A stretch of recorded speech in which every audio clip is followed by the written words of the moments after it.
I was rushed to the hospital due to threatened miscarriage. In the hospital ward, I heard my husband, Mason, ask Lizzy, my obstetrician and gynecologist, is it possible that her bleeding is because the egg isn't hers and her body is rejecting it? Lizzy comforted him gently, saying, there's no such thing. I've been closely monitoring her. She's just physically weak. I have a stake in this child too. Don't worry. After she finished speaking, the sound of their affectionate whispers followed. I tightly closed my eyes and pretended to be asleep, not wanting to disturb them. But my heart was already in turmoil. Dr. Lizzy was my best friend, and she was in charge of my IVF process from start to finish. I never expected that the two of them would secretly use my body as a surrogate. After learning the truth, a plan I had never thought of before began to form in my heart. When Mason was helping me with the hospital discharge procedures, I gradually snapped out of my shocked and fearful state. I pulled myself together and walked with him to the parking lot. Who would have thought that when we opened the car door, I saw my best friend, Lizzy, sitting in the passenger seat, smiling and greeting me. I couldn't help but shudder and took a step back. Mason explained, Sophia, you're not in good health. Lizzy is a doctor, so I asked her to stay at home and take care of you. I instinctively wanted to refuse, but when I saw Lizzy's puzzled look, I shut my mouth. Then I turned around, opened the back seat door, and got in. Seeing that I directly sat in the back seat, Lizzy softly explained, the passenger seat is bumpy. You can rest well in the back. I nodded, closed my eyes, and pretended to rest. But my mind was in a panic, wondering whether what had happened last night was a dream or reality. On the way, when there was a red light, I half opened my eyes and looked ahead. I found that their hands were already secretly holding each other. So it wasn't a dream, it was real. My husband had an affair with my best friend, and they shamelessly used my body as a surrogate. When we got home, Mason carried me, who was almost asleep, to the bed. Be good and have a good sleep, he said. I just felt disgusted. I turned to face the wall and found that he didn't leave. He just sat by the bed. For some reason, I felt that he wasn't there to take care of me, so I deliberately breathed heavily and pretended to be asleep. After Mason left, I tiptoed to the door and opened a small crack. What I saw was shocking. Lizzy was sitting on the sofa in a black lace lingerie, her legs hooking Mason's neck. Mason, kneeling on the ground, was breathing heavily, looking like he was about to devour her. You really know how to play. Having an affair with me right under my wife's nose, Mason said. Lizzy looked at him with a seductive look, which was very different from her usual cold and professional image. If I didn't know how to play, I wouldn't have had sex with you in the women's restroom when we first met. When I heard Lizzy's words, I was too shocked to speak. The first time they met was at my graduation ceremony. I remembered that they both disappeared for half an hour. Later, they explained that Lizzy lost her phone and Mason helped her find it. No wonder Lizzy's face was so red at that time. I thought it was because of the hot June weather. It turned out that they had been having an affair behind my back for so long. One was my best friend, and the other was my husband. How could they pretend to love me while hurting me? Speaking of which, why did you think of asking Sophia to be a surrogate for you? Aren't you afraid that I'll only want her and the child and leave you? Lizzy coquettishly said. She replied, it's to keep myself tight and make you happy. After the child is born, you'll have to take care of a child with my blood for the rest of your life.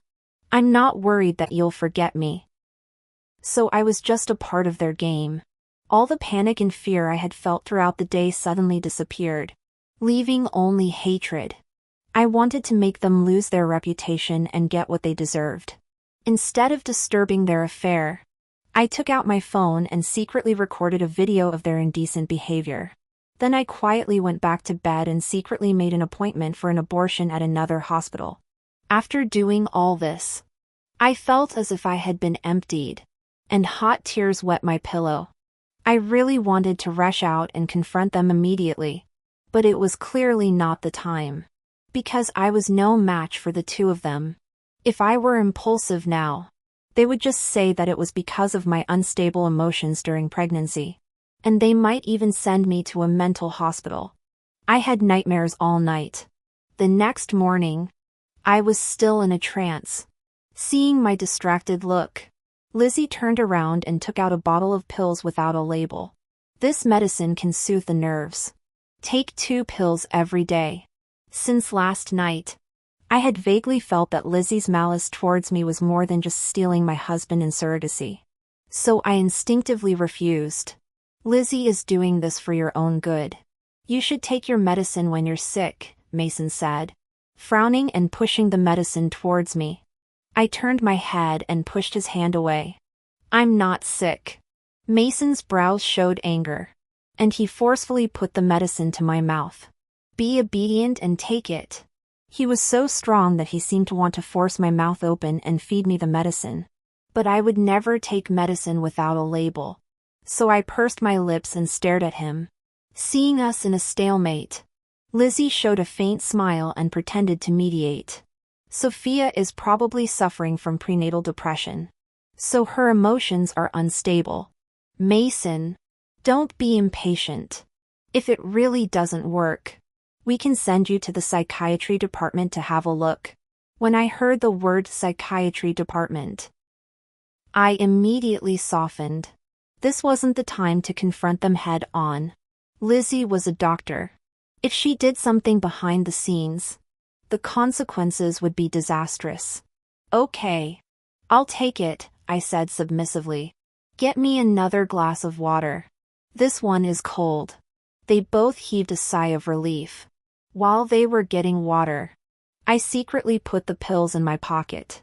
Then I pretended to be sleepy after taking the medicine and went back to the room to sleep. In the room, I could vaguely hear them talking. Is it okay for her to take this medicine? I'm afraid it might affect the child, Mason said. Don't worry. It just makes her drowsy so that she won't interfere with us, Lizzy replied. My heart sank. This medicine was really problematic. What on earth did Lizzy want to do to me? Well, be careful. After all, Sophia is my wife. I just want her to help us have a child. I don't want her to get hurt, Mason said. I smiled bitterly in my heart. Mason actually still remembered that I was his wife. Mister, he really knows how to enjoy the best of both worlds. If you love your wife, you shouldn't have cheated, Lizzy said with a hint of jealousy in her voice. Are you jealous? I'm going on a business trip to New York. If you take a leave, I'll take you there to have fun and relax, Mason said. Then there was another series of sounds that made people blush. I closed my eyes in pain, tightly clutching the pillow. Although I had already given up on him after learning about his affair, my heart still ached at this moment. Sure enough, around 5 p.m., Mason called me. Sophia, I have to go on a business trip all of a sudden. You go to bed early tonight and don't wait for me. By the way, Lizzy said before she left that someone swapped shifts with her. She'll be on duty at the hospital these days. Take good care of yourself. I replied lightly. Got it. Be careful on the road. Then I hung up the phone. My heart had already turned cold and hard. Early the next morning, I took a taxi to another hospital. The doctor looked at my thick IVF documents and examined the test results carefully. Frowning. Miss Sophia, what was your consideration when you decided to do IVF? He asked. I was stunned for a moment. The doctor at the first affiliated hospital told me that my uterine condition was not good, so I could only do IVF.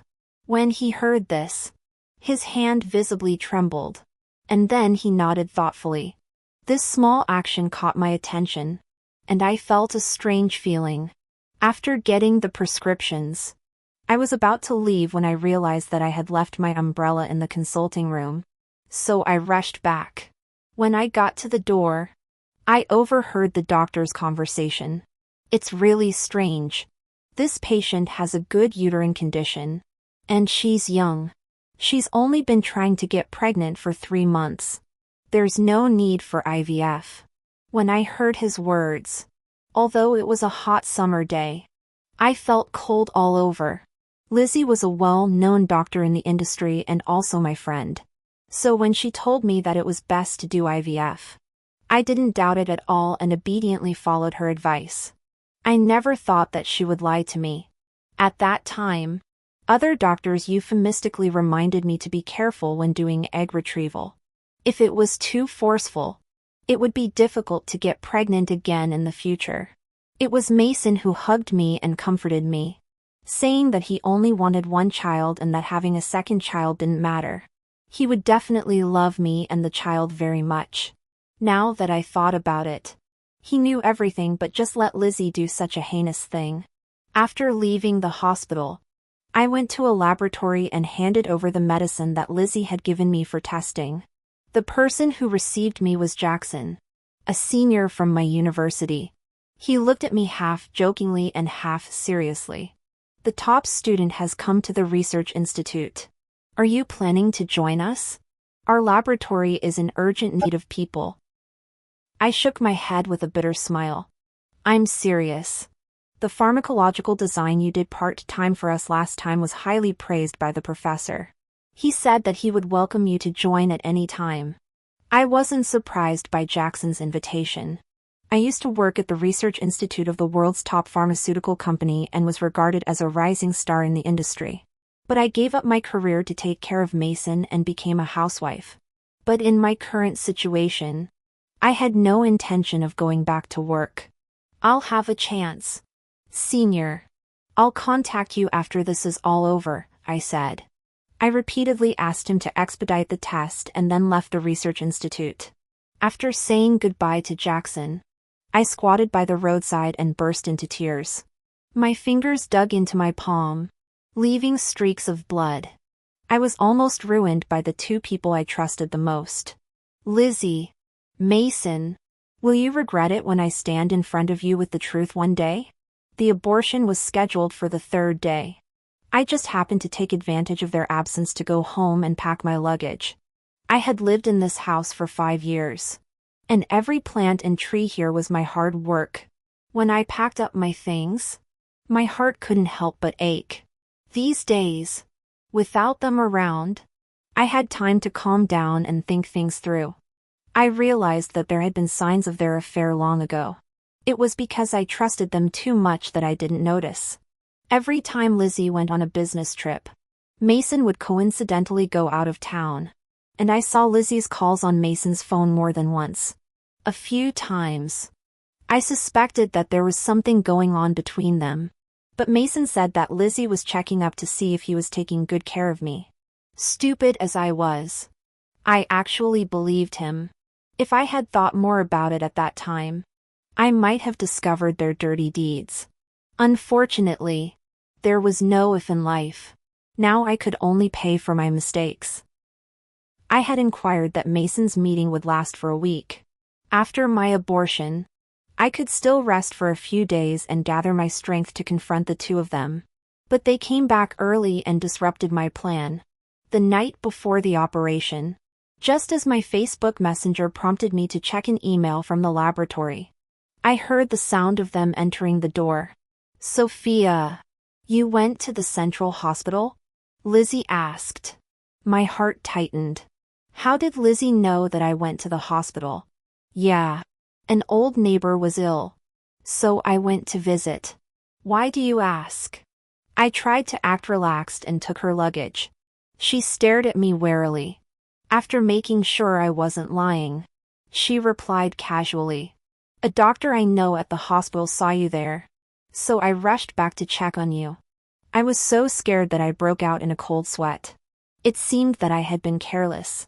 I only thought that Lizzy didn't work at that hospital and couldn't find out about me. But I didn't think that her friends might have seen me. Don't worry.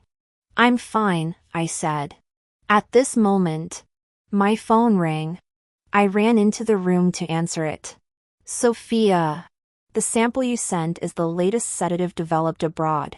I've sent you its pharmacology and side effects. Please don't tell me you're taking it. This kind of medicine should never be used by pregnant women. It will deteriorate your entire reproductive system. Although it won't affect this child, it will make you infertile in the future. If the dosage is high enough, it can also cause you to develop mental illness. My hand holding the phone trembled, and big tears rolled down. I asked my senior to send me the report. Lizzy was trying to make me infertile and even turn me into a madwoman. You want to abort the child? Lizzy pushed the door open, holding my appointment form. Who gave you the right to do that? My face turned pale. I had been so focused on answering the phone that I didn't put away the form in time. The child is mine. I have the right to do this, I said. You're not allowed to. She came over and grabbed me. I shook off her hand and said to her angrily, I'm the mother of the child. I have the right to decide whether to keep it or not. Don't be ungrateful. She pushed me to the ground and slapped me hard. My ears were ringing. My head hurt as if it was being drilled by a drill, and blood flowed from my mouth. I'm the father of the child. I'm the one who has the right to decide the child's fate, Mason said, appearing behind the door with a furious look on his face. Fortunately, Lizzy found out in time. What right do you have to abort my child? Letting you have a baby is for your own good. How could we harm you? Seeing him speaking so confidently, I suddenly laughed. I'm really afraid that you'll harm me. My uterus is fine. Lizzy, why did you make me do IVF and suffer so much? Also, the medicine Lizzy gave me is meant to ruin me. I took out the drug test report and played the recording that Jackson had just sent me. Are you shocked? When you were having an affair on the sofa, did you ever think that Lizzy also wanted to drive me crazy? When Mason heard my words, he looked at Lizzy in disbelief, but still grabbed my hand with a sullen face. Lizzy was wrong, but you can't abort this child. This isn't my child. It's yours. Why should I give birth to it? I slapped Mason hard. What do you take me for? Mason's face turned livid, but he still tried to coax me. Sophia, be good. It's just a child. Since you like children, having one more isn't a bad thing. We'll have a child of our own. As long as you're good, the next one will be ours. I looked at Mason in shock. I never thought he could be such a shameless person. Mason continued to PUA me. Sophia, I've been supporting you all these years. All you need to do is have a child. As a housewife, what else can you do if you don't have a child? What you're doing is a crime, I couldn't help but shout. Mason slapped me hard and threatened with a gloomy face. Sophia, don't force me to lock you up. It's just giving birth to a child. What's there to make a fuss about? Lizzy gloated at the side. Honey, you'd better tie her up. Otherwise, we'll be in trouble. That medicine won't affect the child. Let her keep taking it. The more she takes, the less she'll be able to resist. My hand was pinched purple by him, and I felt a sharp pain in my wrist. You can't do this to me. This is a crime. Mason took the rope that Lizzy handed him and said in a sinister tone. How is this a crime? My wife has prenatal depression and wants to hurt herself. Lizzy and I are just trying to protect you and the child. My hands were tied tightly, and I couldn't help but feel desperate. If I really couldn't escape, I would have to give birth to this child. Help! Help! I screamed my lungs out, and Mason and Lizzy froze in panic for a moment.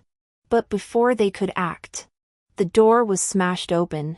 A group of police officers in uniforms rushed in, holding an arrest warrant. You are suspected of being involved in an illegal surrogacy case. Please come with us for investigation. Mason looked shocked. while Lizzy took a step back, stammering, "Are you mistaken?" The police officer looked at me tied up and his face changed drastically. "You are also suspected of illegal detention. Come with us to the police station." After saying that, another officer immediately stepped forward to untie me. Mason was so scared he stuttered, "No. She has prenatal depression." We tied her up because we were afraid she'd hurt the baby.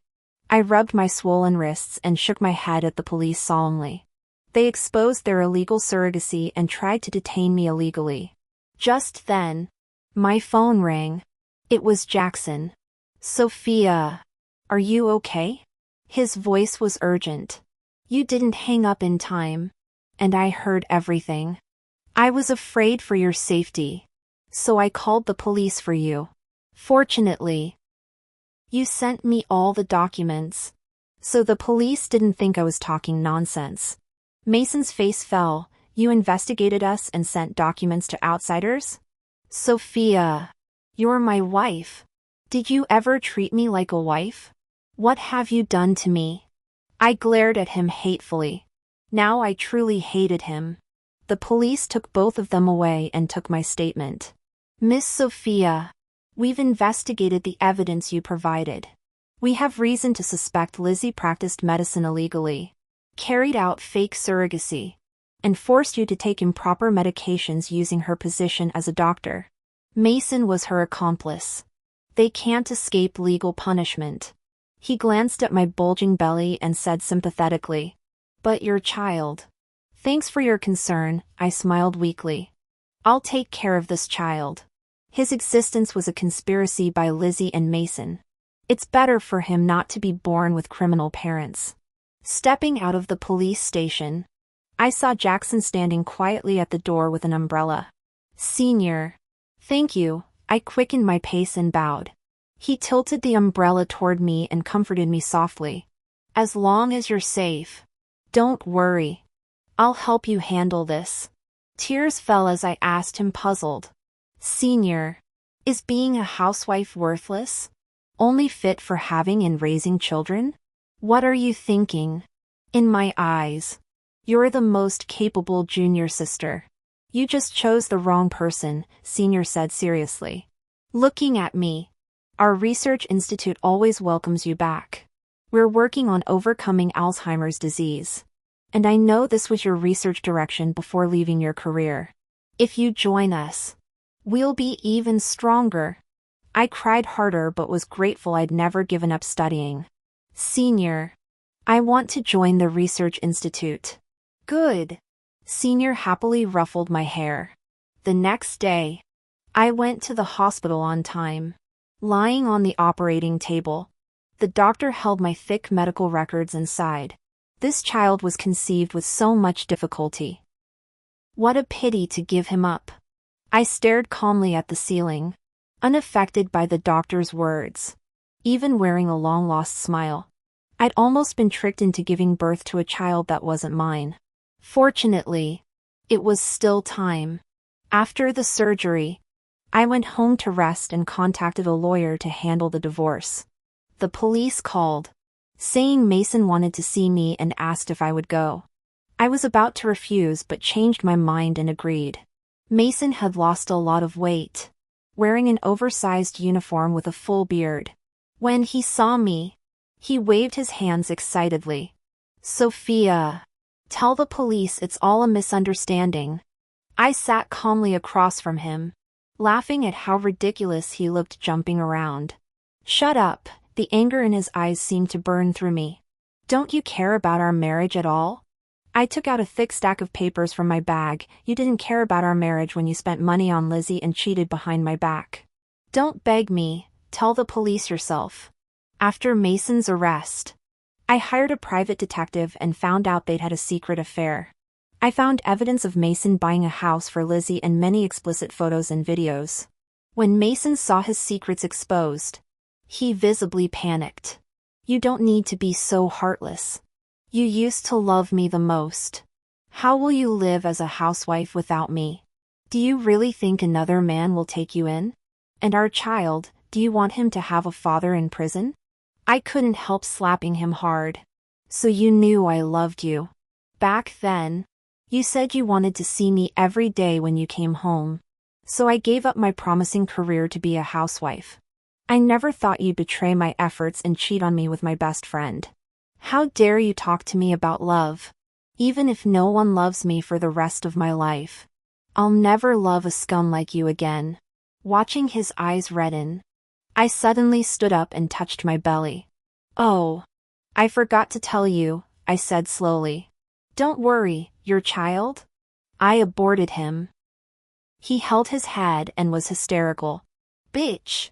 How could you abort the child? He was your child too. My child? I sneered. How dare he say that? Wasn't my child also your child? He argued weakly. As always. He took everything for granted. And it disgusted me. I ignored him and signaled the lawyer to come in. When he heard divorce, he panicked. Sophia. I don't want a divorce. If you don't like that child. Fine, let's not mention it. How can we divorce after all these years? I never wanted to leave you. Are you insane? I pushed the divorce agreement toward him. Sign it now. I feel sick looking at you for another second. Mason refused to sign and tried to coax me. Sophia. I didn't mean to hurt you. I was just confused. Since Mason refused to divorce, I didn't want to waste more time. If you won't sign the agreement, we'll see each other in court. I gestured for the lawyer to stay and communicate with him, then turned and left the visitation room. I wanted those scumbags to be punished by law. Unexpectedly. In court, Lizzy denied everything and shifted all blame to Mason, only admitting minor violations. Our lawyer privately learned that Lizzy had convinced Mason through her attorney to take full responsibility, claiming he was obsessed with her and used her eggs for surrogacy. In the end, Mason was sentenced to 5 years for illegal surrogacy and detention, while Lizzy received only a fine for minor violations and no prison time. I never expected Mason and Lizzy's true love would lead him to take all the blame for her.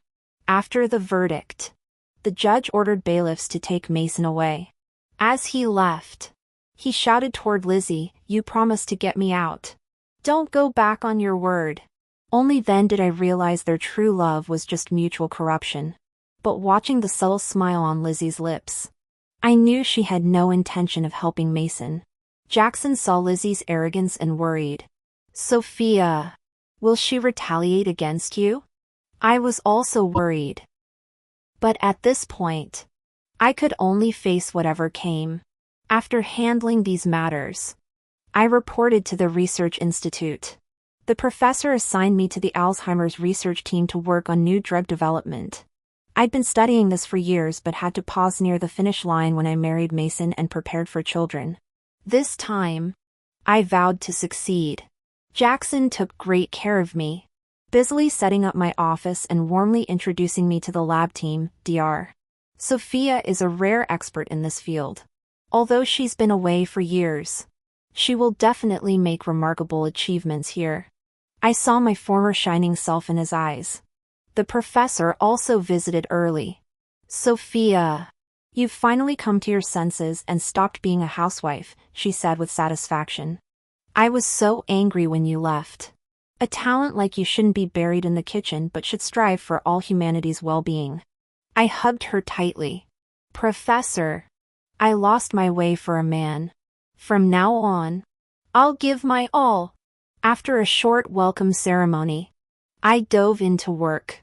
The scientific community had advanced rapidly, and I hungrily read through the materials, working day and night to catch up. Jackson often visited the lab at mealtimes, bringing all kinds of delicious food under various pretexts. Great scientist Sophia, don't forget to take care of yourself while saving humanity. His gaze was warm and intense, and even I couldn't miss his feelings. But I only had eyes for my career and didn't want to think about romance. Jackson knew I was pretending not to notice, and we tacitly didn't address it. He was willing to wait. Our research soon made progress. A problem we'd been stuck on was unexpectedly solved by a lab accident. I happily invited the entire team to a feast. After some drinks, an assistant suggested playing Truth or Dare. The young team members eagerly agreed, and though I tried to refuse, I joined in.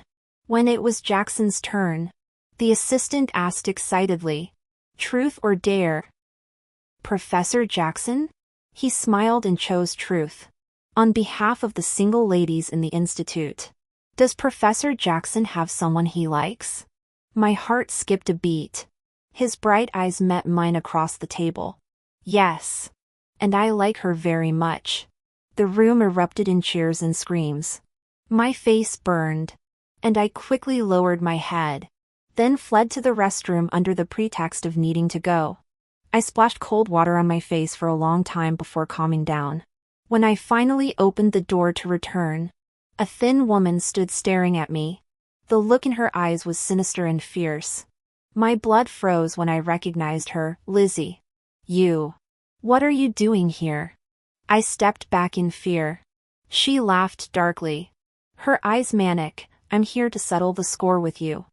Her hair was messy, her eyes vacant, and her clothes reeked of filth. I realized she was mentally unstable. "What do you want? There are security cameras here. You can't get away with hurting me." I braced against the door, secretly fumbling for my phone in my pocket. "I'll call for help if you don't leave. Save your breath." "I've been tailing you for 2 days," she said coldly. "I came to see my child." I instinctively covered my belly. The baby had been aborted for months, but her sudden demand showed she was truly mad. "Where's my child?" Her cloudy eyes fell on my flat stomach, and she suddenly glared furiously. "You aborted him? Why couldn't you tolerate him? I went through so much to put him in your body." Seeing her distracted by the child, I glanced at my phone screen and long pressed the call button, praying Jackson would answer quickly. "Lizzy, if you want a child, you can have your own. As a doctor, you know this is illegal." She seemed to snap out of a trance, staring intently at me with sudden sadness. "Have my own? Don't you think I want to? I had several abortions when I was young and can never have children now." I was shocked, so this wasn't for Mason's pleasure. He was just a fool being used. But that's no excuse to trick me into surrogacy. I was always good to you. Her anger flared, and she lunged at me. "Yes. Ever since we met, you've pitied me and been good to me. Sophia, do you know how jealous I am of you? You're pretty, from a good family, with loving parents, and excellent grades. Do you know how I got into N University? I slept with old men in high school to pay for my studies, while you just studied at home with your parents handling everything. After graduation, you got a handsome, ambitious boyfriend like Mason. The nicer you were, the worse I felt. Why do some people have it all, while I live like a rat in the gutter? So I decided to take everything from you, your career, your man, your child, your life. I put my child in your womb so he could have your life. Just a little more. Why couldn't you be kind one more time and let him be your child?" Watching her madness, I held my breath, heart pounding, praying someone would save me. "If you won't let my child live, you won't live either." She pulled a knife from her clothes and swung it down with all her might. I squeezed my eyes shut in despair. "Stop!" Jackson's voice was like heaven. He'd arrived just in time. Lizzy was pinned to the ground by several guys. My tense nerves finally relaxed, and I collapsed into Jackson's arms, sobbing. "It's okay. It's okay," he hugged me, gently patting my back. "I'm here." Seeing Jackson comfort me tenderly, Lizzy's eyes burned with hatred. "Sophia, why does everyone love you? I hate you." "Call the police and take her away," Jackson said coldly, looking at her with disgust. "No one loves you because you're unlovable." Lizzy was quickly taken to the police station, and I learned that after Mason's imprisonment, much had happened between them. She'd promised to bail him out. So he gave her a large sum to handle things. But she spent the money on luxury and male escorts, leaving Mason waiting in prison for excuses like not yet or need more money. One day, news came that Mason's father had a stroke and needed ICU treatment. Frantic, Mason begged Lizzy for help, but she shrugged and lied. "The money's all gone." "Gone?" he shouted. "That was tens of millions." She played with her diamond necklace. "Believe what you want." "What about my father?" "He's waiting for surgery." She sneered. "Who cares if the old man dies?" Looking at her decked out in jewels, Mason realized he'd been scammed. "Bitch! You used me." Lizzy's smile vanished. "So what? I deserved that money. If you hadn't wanted both women and refused to dump Sophia, I wouldn't be here. You ruined my career and my child. You owe me." "So what if your dad dies? Maybe I'll crash his funeral and kill your mom too. So you know what it's like to lose everything." Rumor has it Mason went berserk after she left and was locked in solitary confinement. He later told this to his brother, who'd been raised by Mason's family and loved Mason's father like his own. This man hired a gigolo to scam Lizzy's money and sell her to a brothel in a neighboring country. No one knows what she endured there. But when she escaped, her uterus was removed. She was suffering from various sexually transmitted diseases.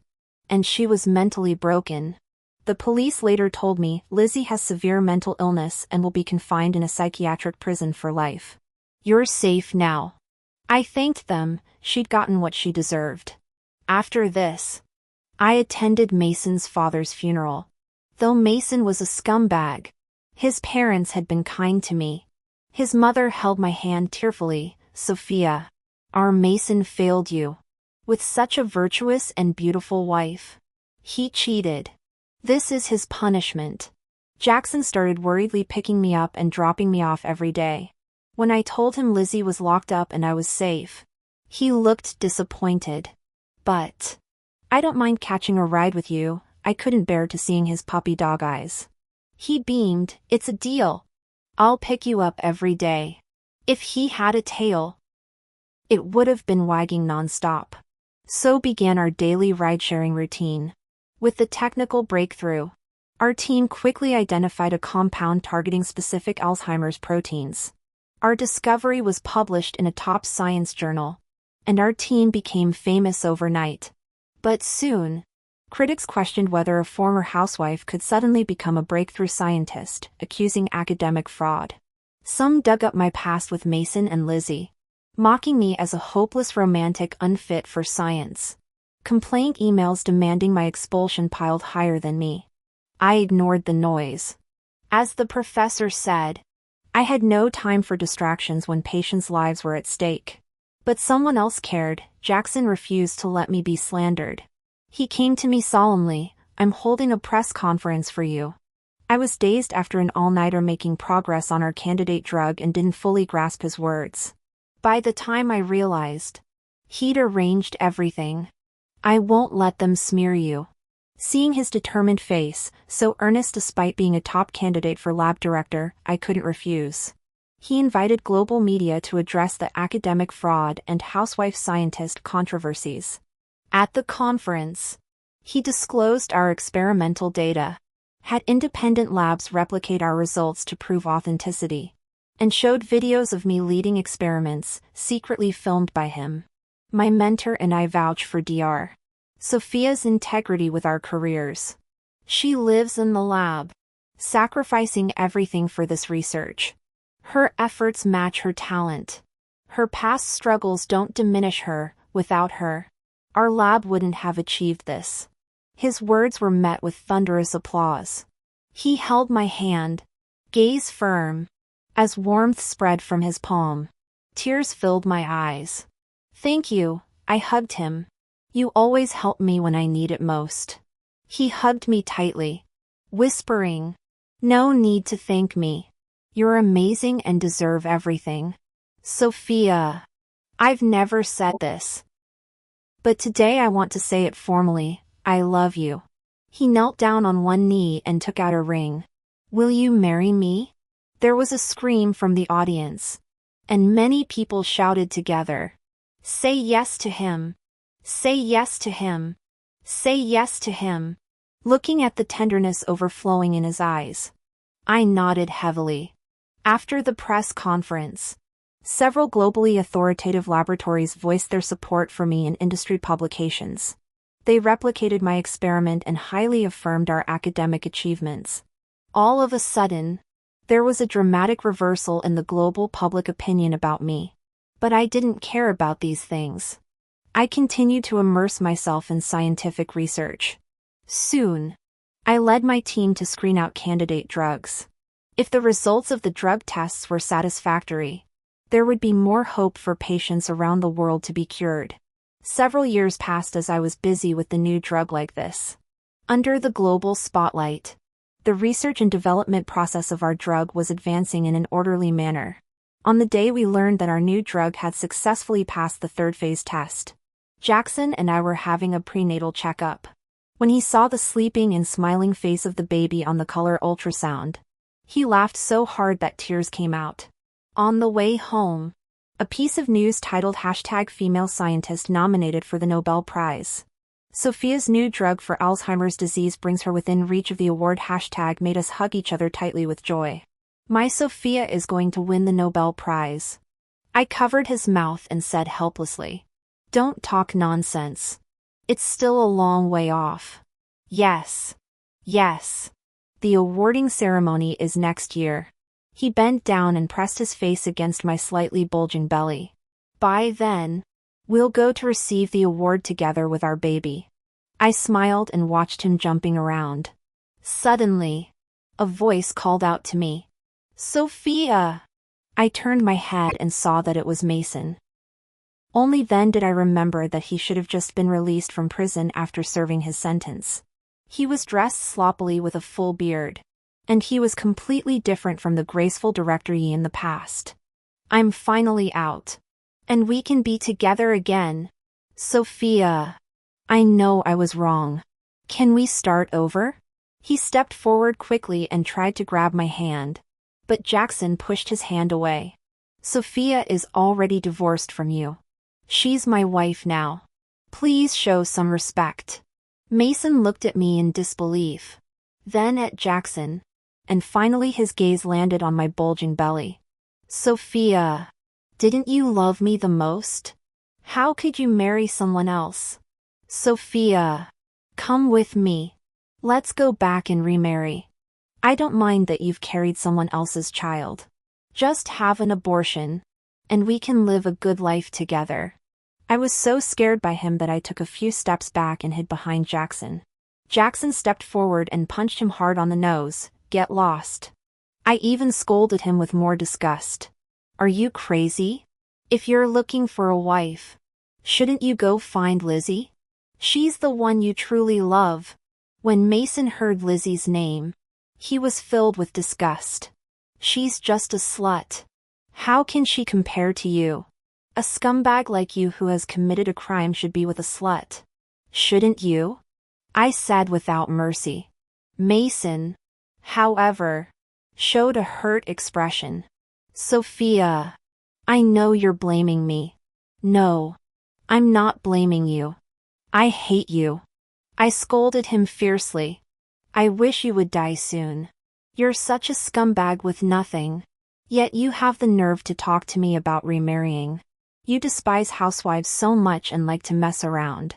This is all your retribution." After scolding him, I still wasn't satisfied and kicked him hard. Then I pulled Jackson and left. Before leaving, I didn't forget to throw down a harsh word. "Mason, don't let me see you again. I'll beat you up every time I see you." Mason covered his face and knelt on the ground, crying. Later, I heard news about Mason, saying that he was poor and down and out, and that he couldn't find a job. I couldn't help but laugh out loud 3 times. When he's not doing well, I'm in a really good mood. Why should a scumbag have a good life?